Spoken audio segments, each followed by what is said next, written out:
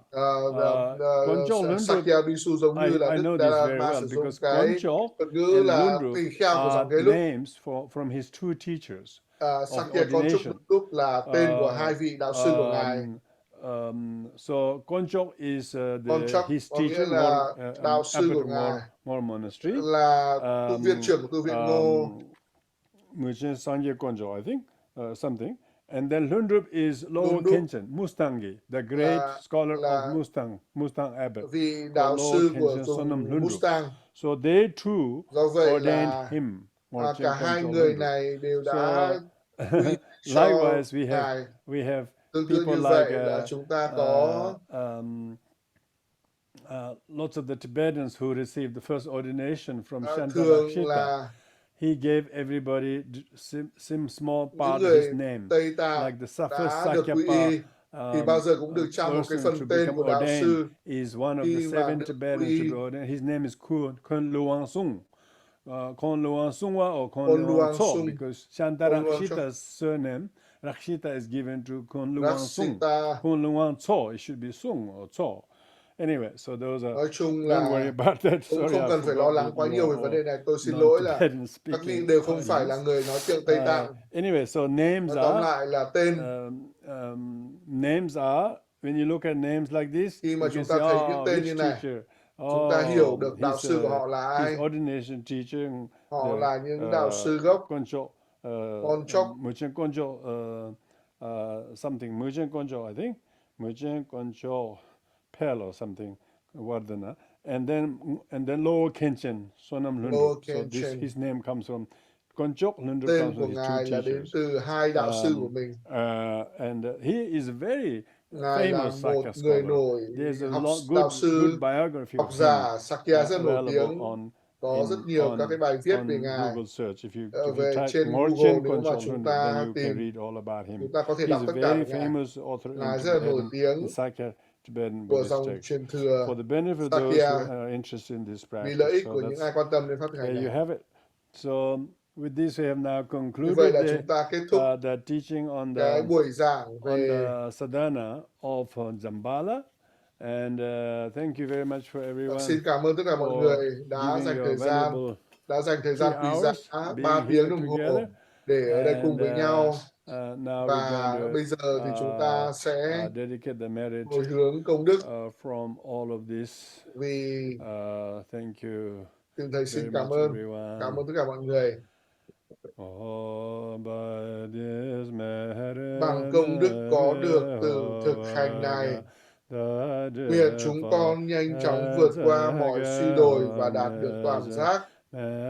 Nguyện con giải thoát mọi chúng sinh khỏi bể khổ sinh lão bệnh tử. Lắng nghe giáo lý đại thừa, bằng bất cứ công đức nào con có được, nguyện mọi chúng sinh đều trở thành bình chứa bất nhiễm để chuyên trở giáo lý đại thừa. Như bậc văn thù toàn giác và Đức Phật Phổ Hiền, con nguyện hồi hướng mọi công đức để thực hành theo gót chân các ngài. Bồ đề tâm tối thượng và chân quý. Nơi nào, nơi tâm ấy chưa sinh, xin cho tâm ấy khởi sinh. Nơi tâm ấy đã sinh, xin cho tâm ấy đừng bao giờ thoái chuyển, mà mãi mãi không ngừng vươn lên, vươn lên. Nguyện cho tri kiến chân quý về tánh không sẽ khởi sinh nơi nào chưa khởi sinh. Nơi nào đã khởi sinh, nguyện mãi không đoạn đứt, mà mãi mãi tăng trưởng không ngừng.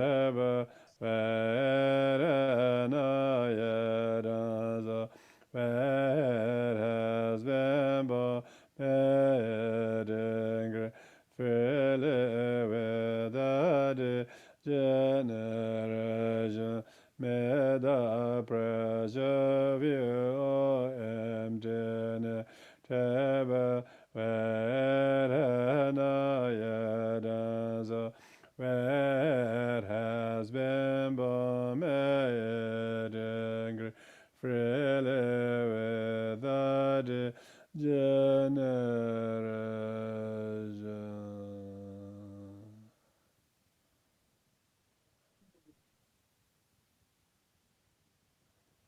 Dear Rinpoche La, thank you very Thưa much. Rinpoche, xin cảm ơn Ngài rất là nhiều.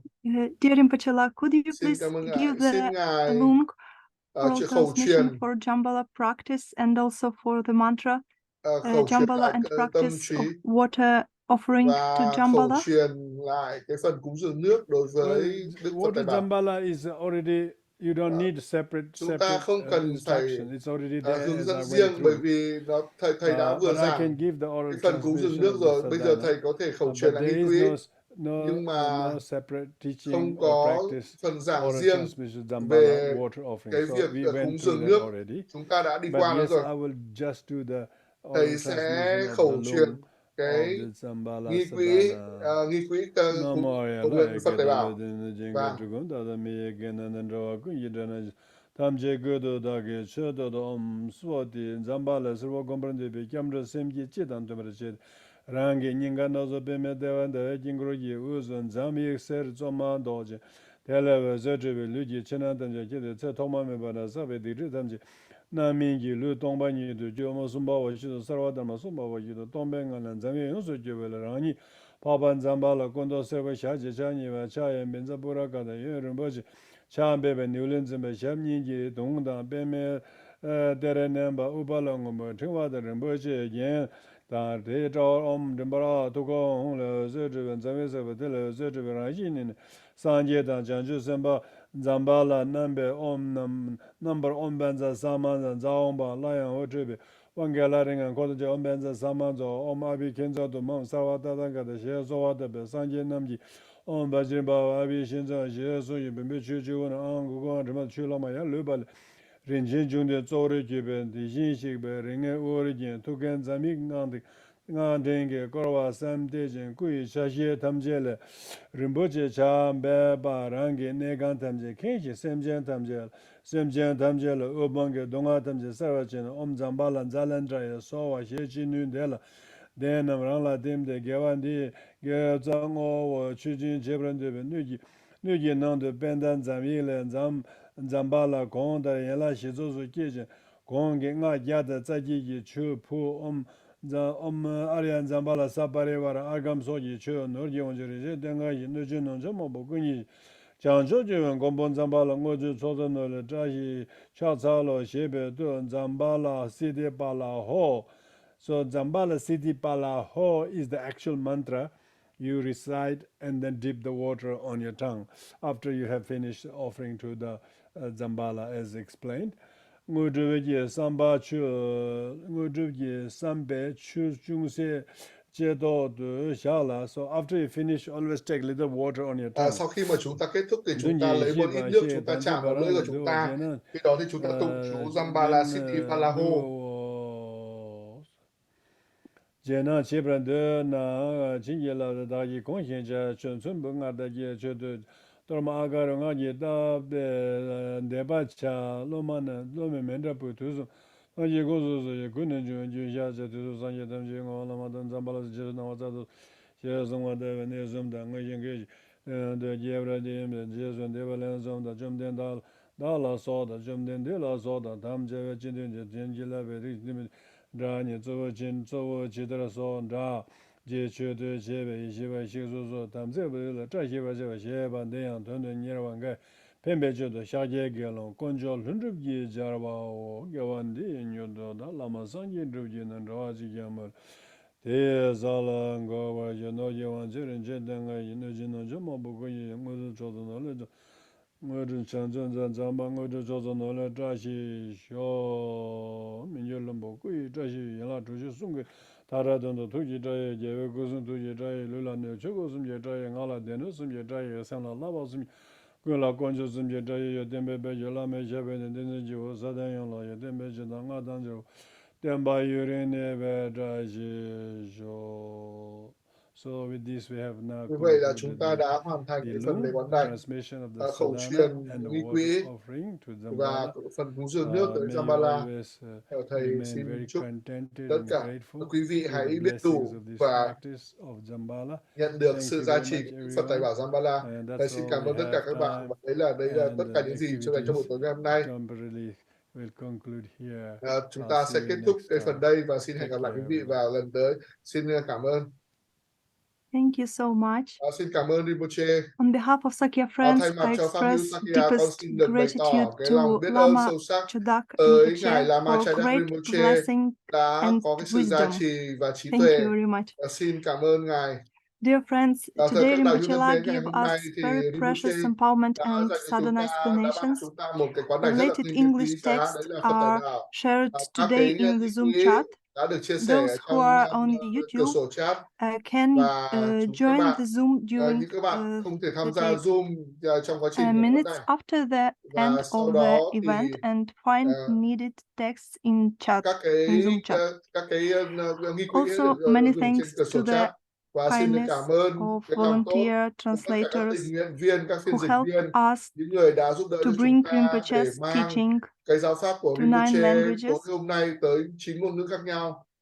Over Và hơn 1.000 1,200 người, people joined hơn our 1.200 livestream người đã tham today gia cái from buổi our trực tuyến của 16 chúng ta countries.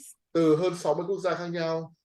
Tomorrow, Ngày events mai, start at a cái bit sự kiện different sẽ time diễn in ra each vào lúc time zone, only hơi in muộn Central một chút. and Western Europe. Western Europe, it is the same time. Please check the Xin schedule quý vị hãy kiểm tra lại for là tomorrow chương and trình buổi all tối ngày the mai. details Tức là from ngày mai the là email vào lúc and 6 Facebook giờ thì Ngài publications sẽ of Sakya Friends. 6 giờ thì Ngài sẽ ban Thank you very bài much. giảng về 6 cái cảm xúc 6 cái cảm xúc phiền não căn bản. Quý vị đạo hữu có thể sử dụng địa chỉ Zoom này để 6 giờ tối mai chúng ta sẽ học bài pháp về 6 cái cảm xúc phiền não căn bản. Xin tùy hỷ công đức tất cả quý vị đạo hữu đã tham gia học pháp và xin được hẹn gặp lại quý vị vào tối ngày mai. Xin chúc quý vị đạo hữu ngủ ngon và có nhiều giấc mơ đẹp.